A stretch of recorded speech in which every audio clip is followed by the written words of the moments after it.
Well, from Interstate 64 and 75 in Fayette and Scott Counties to some of Lexington's busiest roadways, we have Storm Tracker team coverage of the quick round of snow and ice that led to hours of traffic headaches.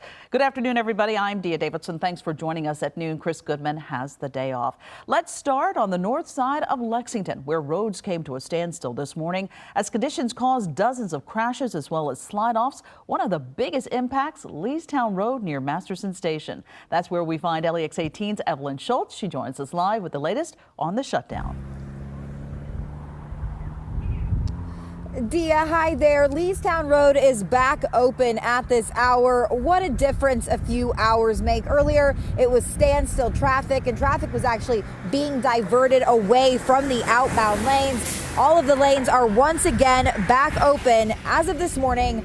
As of right now, as one of our Facebook commenters put it on our Facebook page a few moments ago, earlier this morning, this area was a hot mess. We watched multiple vehicles just spinning their wheels, trying to get out of the neighborhood, including one truck.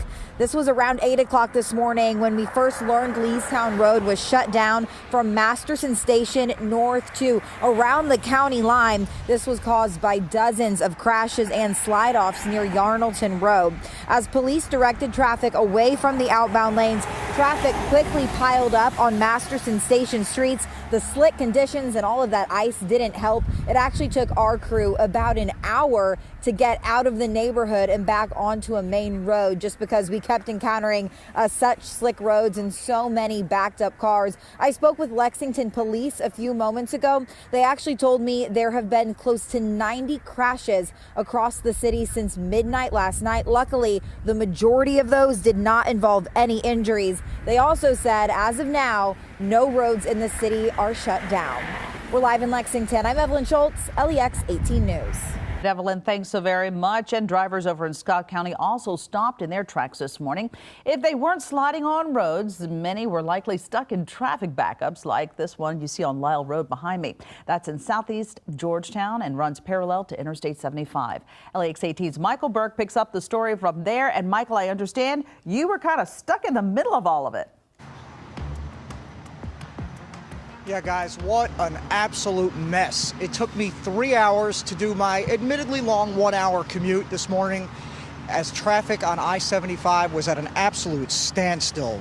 Scott County, all the way down to Lexington, and even beyond into Madison County. We spoke with one gentleman who said his wife, who normally drives from Scott County to Madison County for work on a daily basis, needed 5 hours to make that trip today. We also spoke with someone who had issues with his iPhone maps because everybody's maps was sending them on different routes.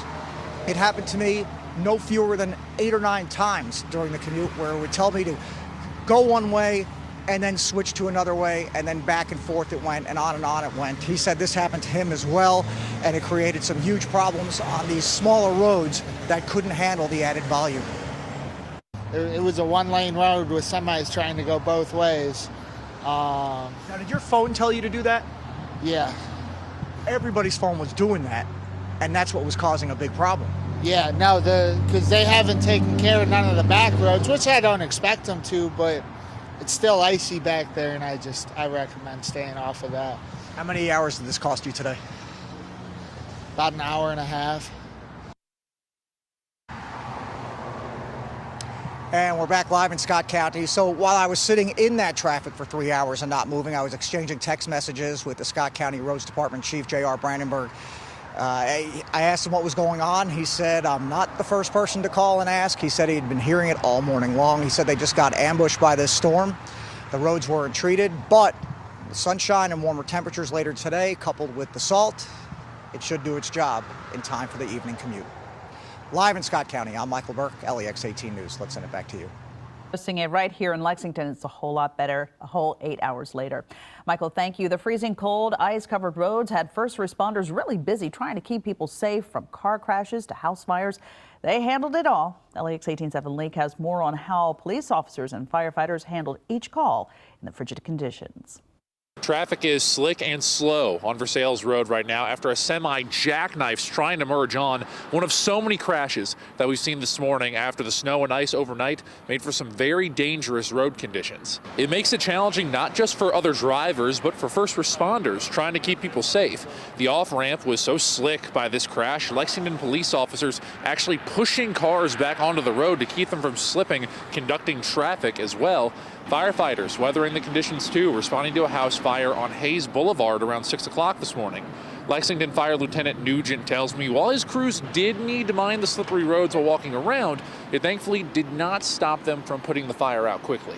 It became more of an issue after the fire was out, just the water that had, taken the hoses apart, water, small leaks, iced over. But the initial attack, we didn't have anything with that other than, just caution getting here because of the roadways. We already knew we had bad road conditions based on runs throughout the night. So everyone was able to get out safely before crews showed up to put out that fire, which is still under investigation.